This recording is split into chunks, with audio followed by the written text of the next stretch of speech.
Le prochain cochon, le numéro 4, si on va commencer avec le corps physique, on peut nommer Vijna Maya Cochon.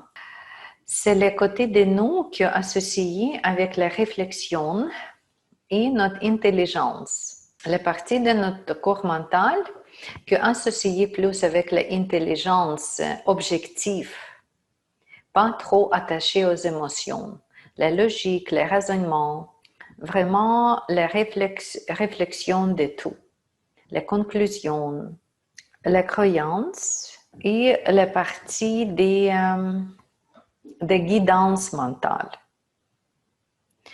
Dépendamment des écoles différentes, il y a les écoles qui disent que dans Manomaya Kosha, c'est seulement les émotions et dans Vijnanmaya Kosha, c'est seulement le mental.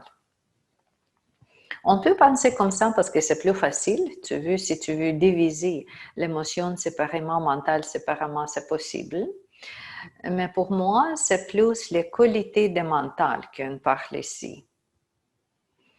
Parce que Vijnanmaya Kosha peut garder le mental plus élevé, comme j'ai dit, et le mental qui est plus primitif.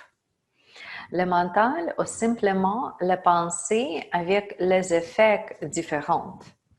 Parce que si nous avons les pensées qui nous donnent que la peur et les émotions négatives, je vais placer ça dans Manomaya Kosha, dans les émotions. Mais si nous avons les pensées que nous donnent plus comme des espoirs,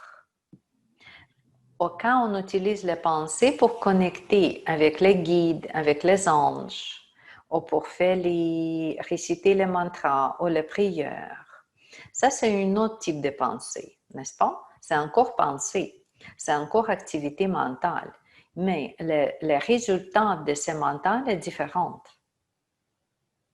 Les résultats des pensées négatives, c'est la peur, c'est le souci, c'est en manquer, c'est dépression, stress et tout ça, qu'en Manomaya Kosha, dans les auras émotionnelles, dans notre couverture émotionnelle, dans notre vibration émotionnelle, mais Vijnanmaya Kosha, c'est plus les pensées, le mental qui est déjà capable structurer, analyser, planifier, en même temps, et nous supporter. En Veda et aussi en tradition, dans les traditions védiques, dans les traditions bouddhistes, on trouve 16 types de pensées. Dans le tibétain, on trouve encore plus. Plus que 16, c'est 46. C'est ça où est-ce que je mets les séparations.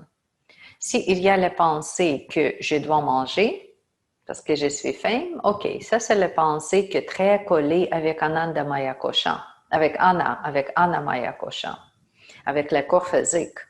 Parce que les pensées qui donnent simplement les commandes des besoins physiques.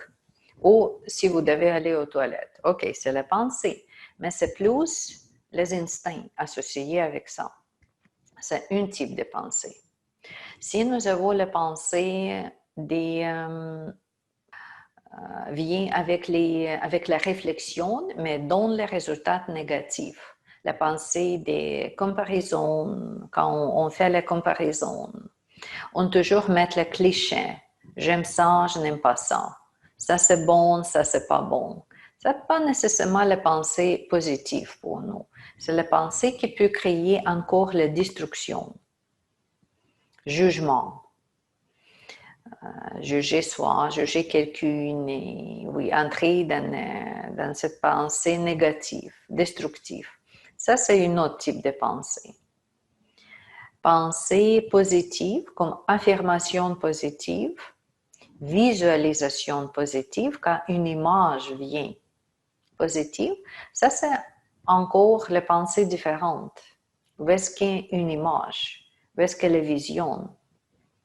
Si vous imaginez vous-même, dans 10 ans, si vous visionnez comme wow, je suis belle, wow, je suis dans plein des réussites, des potentiels.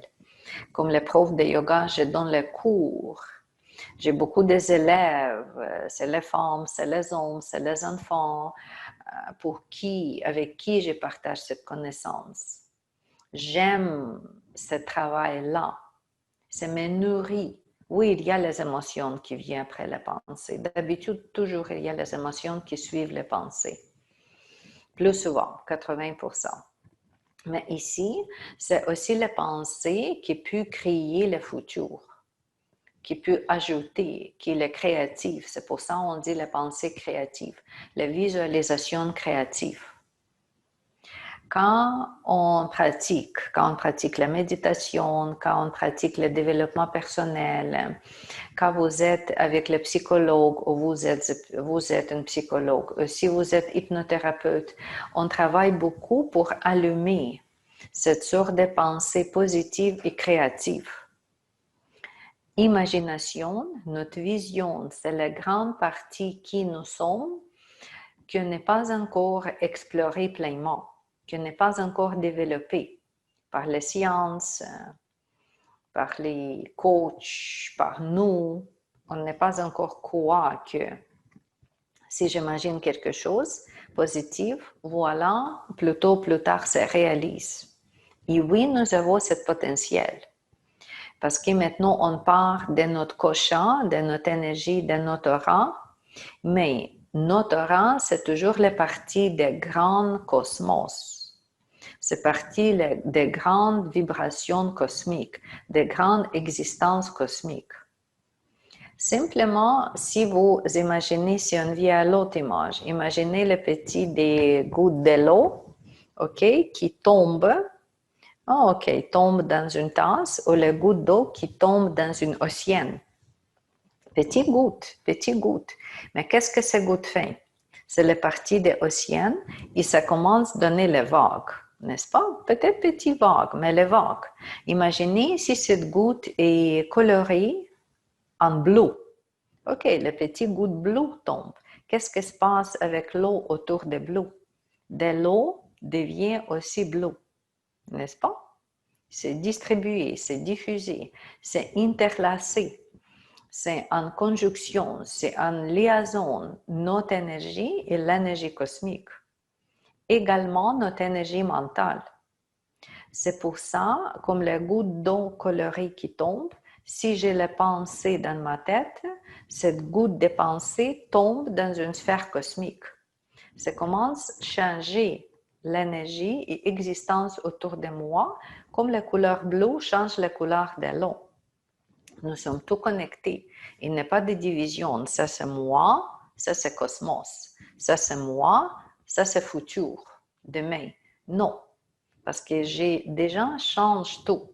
Je suis connectée avec tout. Et c'est ça, quand on comprend les capacités de notre mental, Vijnamaya Kosha devient très important. Très important. Parce que je crois que jusque la médecine future, c'est la médecine d'échanger de mental. C'est le travail mental, plus et plus et plus, et énergétique. Intelligence plus l'énergie. Quand on change, quand on va aligner ça, améliorer ça, en Anamaya Kosha, le corps physique s'ajuste par les pensées. Parce que les pensées, on comprend que peut influencer tout. La pensée peut influencer aujourd'hui, où est-ce que je suis et qui est autour de moi. Parce que pour notre aura, on explore aura. Pour notre aura, il n'y a pas de limitation. Si je suis ici, dans cette chambre ici, il y a quelqu'un près d'ici avec moi, mon aura lui touche. Mais Kosha lui touche. Il sent Kosha, son aura me touche. Nous sommes ensemble. C'est comme même idée, vous jetez les gouttes de l'eau bleue ici et les gouttes de l'eau jaune ici, dans même l'eau. Qu'est-ce qui se passe? Ils vont se rencontrer. dans l'eau. C'est comme ça, notre énergie, moi, mon aura et quelqu'un d'autre près de moi, nous sommes dans les coexistences. C'est comme ça, les gens influencent une autre. Si vous êtes en bonne énergie, si vous êtes en positivisme mental, dans votre intelligence, dans votre conscience mentale comme telle, cette conscience et intelligence donnent cette influence à qui autour de vous. C'est pour ça, en vie spirituelle, les gens cherchent les personnes qui sont plus élevées dans sa conscience. Les gens cherchent les gourous, les gens cherchent les enseignantes, les prophètes. Les gens viennent en Inde, cherchent les maîtres, méditent dans la présence de quelqu'un d'autre, viennent dans la place sacrée, rester satsang, darshan, c'est tout ça qui est important. Satsang, c'est simplement comme maintenant, notre satsang virtuel, mais c'est pas grave. Le satsang, c'est simplement écouter quelqu'un, ça peut être le livre.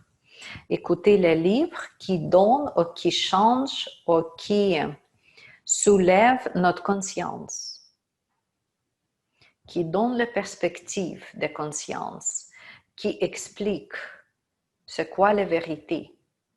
C'est la lecture des maîtres, finalement, le satsang.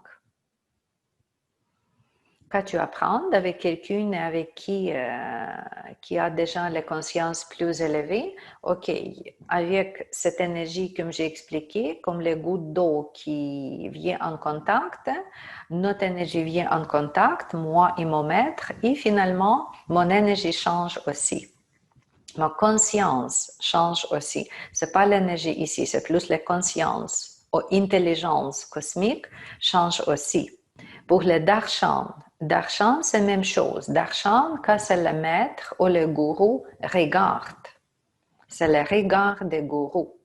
C'est pour ça sur les plusieurs des images, si vous regardez l'image de Jésus, image de l'autre maître, il y a plusieurs des maîtres qui étaient ici sur la terre. Souvent, sur cette image, nous avons les yeux de cette personne plus grande.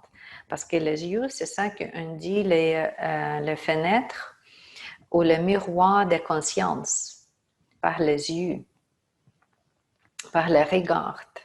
Oui, et darshan, c'est une autre réunion spirituelle. Quand les gens viennent en contact avec le gourou, avec le maître, ils laissent le gourou lui voir.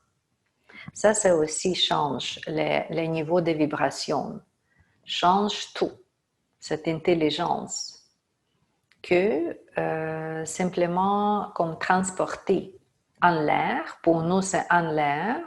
C'est pas dans l'eau comme les deux gouttes qui tombent dans l'eau. Pour nous, c'est plus en l'air. Mais qu'est-ce que l'air?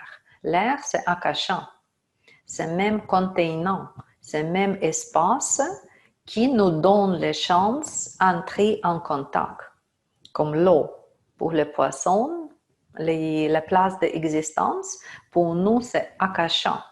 La place d'existence, l'air. Et oui, nous sommes tous en contact en akasha. Nous sommes tous en changement. Qu'est-ce que nous avons? Quelle émanation mentale? Quelle pensée? Quelle vision on garde dans sa tête? C'est pas juste l'intérieur de la tête. Il n'y a pas de limite. Comme les gouttes d'eau qui tombent, la pensée vient, la pensée est distribuée. Plus loin, plus loin, plus loin, plus loin. Et c'est comme ça, on doit comprendre que c'est comme ça, on peut être influencé, on peut être, ok, quel mot le meilleur utilisé, pas salé, mais on peut être, oui, c'est ça, influencé par les pensées des autres. C'est ça que les gens ne comprennent pas. Souvent, ils se disent pourquoi j'ai pensé négatif, pourquoi j'ai mes pensées répétitives. Je pense à quelque chose que il n'est pas aucun rapport avec moi. Je ne sais pas pourquoi j'ai cette sorte de pensée. Pourquoi j'ai pensé des peurs, de quelque chose qu'il n'est pas des raisons pour ça. C'est pas mes pensées, c'est quelque chose comme c'est pas moi. Des fois, les gens utilisent le mot. J'ai fait quelque chose comme c'est pas moi. Pourquoi? Parce que nous sommes tout connectés, nous sommes influencés. Pour les pensées, pour Vajramaya Kosha, nous, on existe comme les antennes ouvertes. C'est pas juste notre pensée, c'est la pensée autour de nous. Si votre voisine pensait de quelque chose, et vous, comme une antenne, comme l'eau qui, cette vague de ces pensées vient en vous, vous touchez. Et on apprend de même couleur, on apprend de même pensée. C'est pour ça les pensées échangées, les émotions aussi, et tout ça. Parce que c'est cette sorte de vibration en nous, cette sorte d'existence autour de nous qui n'est pas de limites, qui n'est pas de moi et toi. C'est tout ensemble. C'est pour ça que le yoga et la spiritualité toujours dit que nous sommes un. Il n'y a pas de différence. Qu'est-ce qui se passe avec toi? Plus tôt ou plus tard, ça peut aller vers moi. Qu'est-ce qui se passe avec moi? Plus tôt ou plus tard, ça peut toucher toi. Si nous sommes dans les mêmes conditions, si nous sommes pareils, parce que c'est sûr que nous sommes différentes. Au niveau des prana, prana existe, pranamaya kosha existe comme les barrières pour notre santé, comme les barrières pour toutes les influences. Si notre pranamaya kosha est forte, il y a minimum de mauvaises influences, il y a minimum de mauvaises réactions physiques en anamaya kosha. Parce que pranamaya kosha, c'est comme un shield, c'est une carapace qui nous protège. Pour ça, on développe le prana, pour ça, on travaille avec l'énergie. Il y a beaucoup d'écoles, il y a beaucoup de méthodes qui disent travail énergétique, travail énergétique, travail énergétique. Bon, parce que c'est ça qui peut nous préserver contre les maladies, contre les mauvaises émotions, contre les mauvaises mentales. Si notre prana est forte, si nous avons bonne circulation en nous, si cette kosha pranique est forte, il y a beaucoup moins ou zéro influence par les émotions de quelqu'un ou nos émotions, notre réaction, ou par le mental de quelqu'un. Parce que notre prana, la couche pranique est très très forte, fonctionne vraiment comme notre protection. Mais si nous n'avons pas cette couche de protection, des couches fortes, de pranamaya kosha, ok, toutes des pensées, toutes des mal, tous des soucis mentaux viennent directement dans le corps, fait mal dans le corps physique. Il y a des résultats tout de suite dans le physique parce que le prana, l'énergie, ne protège pas contre le négatif, contre les pensées destructives, contre les émotions négatives. Et si nous avons les Vijnanmaya Kosha plus clairs, ou plus élevés dans les taux vibratoires, ok, ça ne nous dérange pas. Pour ça, ce n'est pas nécessaire de se protéger, pas nécessaire de travailler quelque chose de très spécial avec ça. Ça veut dire que si quelqu'un garde que les pensées positives, que les intentions positives, comme imaginez Mère Teresa, elle fonctionnait avec beaucoup d'infections. Il y a beaucoup de douleurs. Il y a beaucoup de... Physiquement, l'hygiène était presque absente parce qu'elle supportait les gens qui étaient moitié mangés par la rate sur la rue en Inde. Elle touchait cette personne-là. Elle respirait près de cette personne-là. Et en même temps, elle n'était pas malade. Pourquoi? Parce que sa vibration, Vajramaya Kosha, la vibration, les croyances mentales, personnelles, lumière dans elle, l'amour dans elle. Tout ça, c'était tellement fort qu'il était plus fort que les bactéries ou que les infections. C'est pas dérangé pour elle le corps physique. Parce que Vajramaya Kosha, c'est quelque chose de fort. C'est pour ça que je dis, si vous visionnez quelque chose, il s'éclaire dans votre tête. Il c'est sûr et certain dans votre tête, oui, nous avons ce résultat à venir. Quand ça vient, plus tôt ou plus tard, il ne faut pas oublier que la vie, c'est la danse entre l'énergie et le temps. Combien de temps ça prend pour le changement et tout, ça c'est dépendamment. Encore, dépendamment de l'intensivité de votre conscience. Qu'est-ce que la croyance? Qu'est-ce que la pensée? Si c'est clair et sûr, on peut faire tout.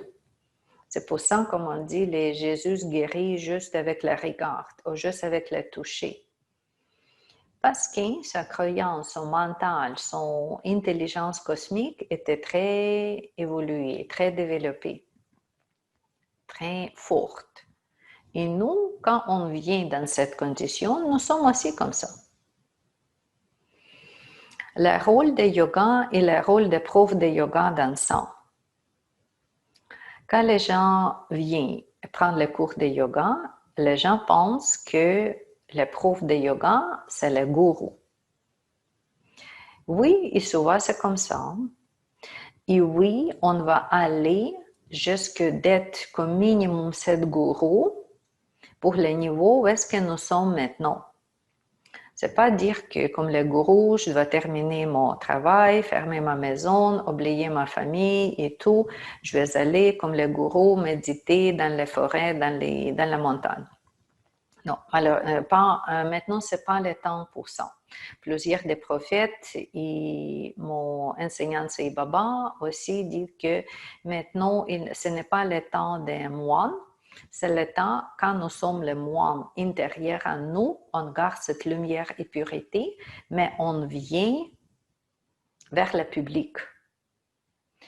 Et oui, le prof de yoga, c'est quelqu'un qui publie, n'est-ce pas? Si vous pratiquez votre yoga pour vous, voilà, très bien, vous êtes votre propre gourou, allez-y. Mais si vous donnez les cours comme minimum à quelqu'un d'autre, une personne, cette personne veut trouver le gourou en vous. C'est pour ça que le prof de yoga fume. C'est pour ça que le prof de yoga boit alcool. Quand le prof de yoga utilise les mots que pour moi n'est pas approprié. Quand il n'est pas de l'hygiène mentale, sociale, émotionnelle, etc., ok, est-ce que lui est enseignante? C'est sûr qu'il n'est pas de gourou, s'il vit comme ça. Et les gens vous cherchent pour améliorer sa vie. C'est pas juste pour faire des exercices. Parce que le yoga, beaucoup de gens comprennent que le yoga, c'est plus que les exercices. Si j'ai besoin des exercices, je peux aller courir, je peux aller pour faire les pilates ou l'autre chose. Mais si les gens cherchent le yoga, ils cherchent plus. Ils cherchent le changement en Annamaya Kosha, Pranamaya Kosha, Manomaya Kosha, Vijnamaya Kosha.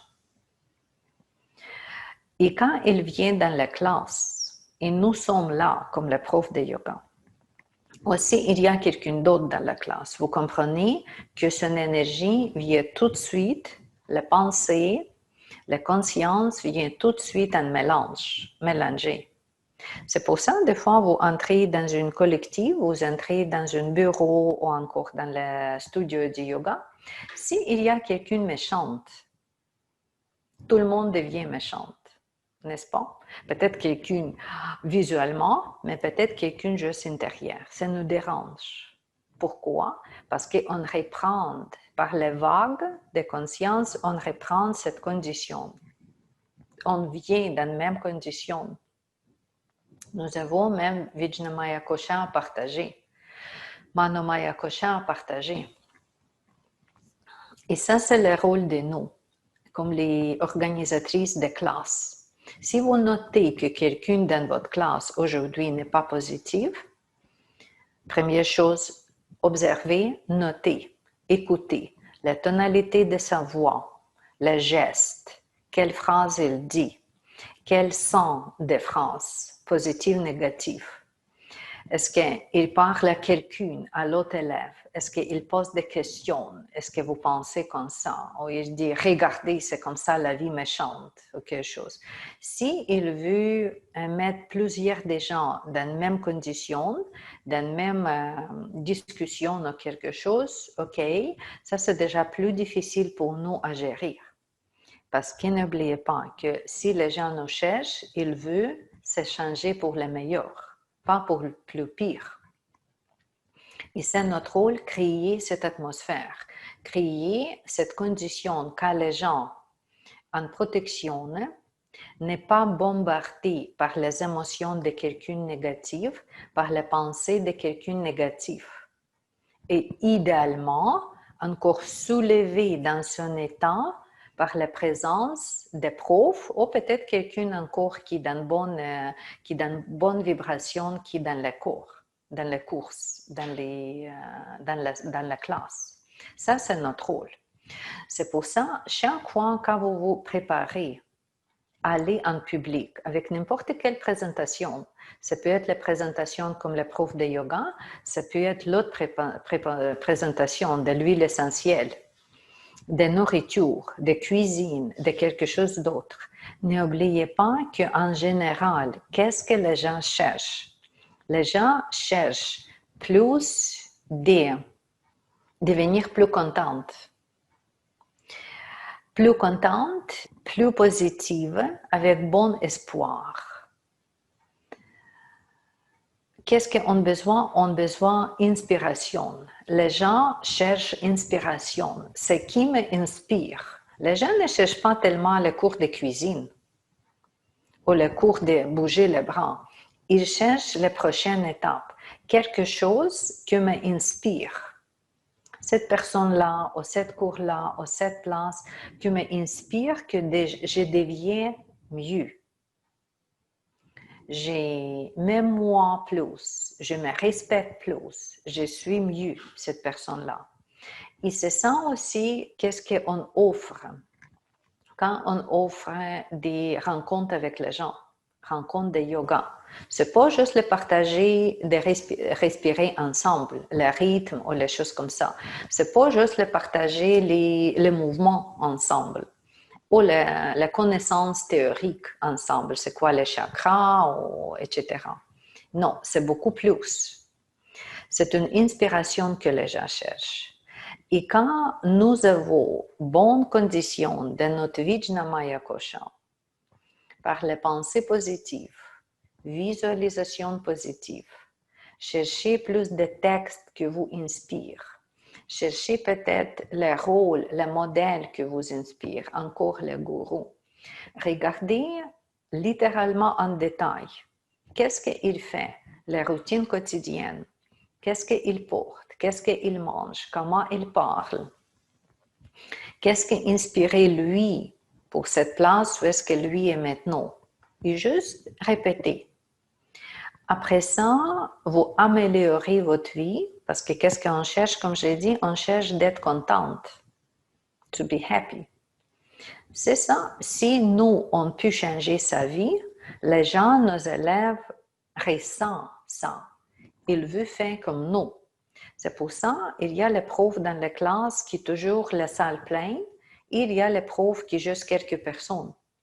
Vous comprenez? Les gens ne cherchent pas tellement les exercices. Les exercices sont disponibles avec les YouTube, avec les vidéos. Les gens cherchent inspiration. Quelqu'un comme moi qui me comprend, pas juste quelqu'un que je suis le gourou et vous êtes tous héros. Non, c'est pas ça. C'est le contraire. Tu deviens plus humaine. Tu deviens dans ressenti et compréhension humaine, mais tu vois différemment. Tu comprends différemment. Tu comprends que nous sommes toutes les parties de grande existence. Il n'est pas de division. S'il n'est pas de division, il n'est pas de jugement. Tu fais mal, tu fais bon. Il n'est pas de jugement. Parce que qu'est-ce que tu fais?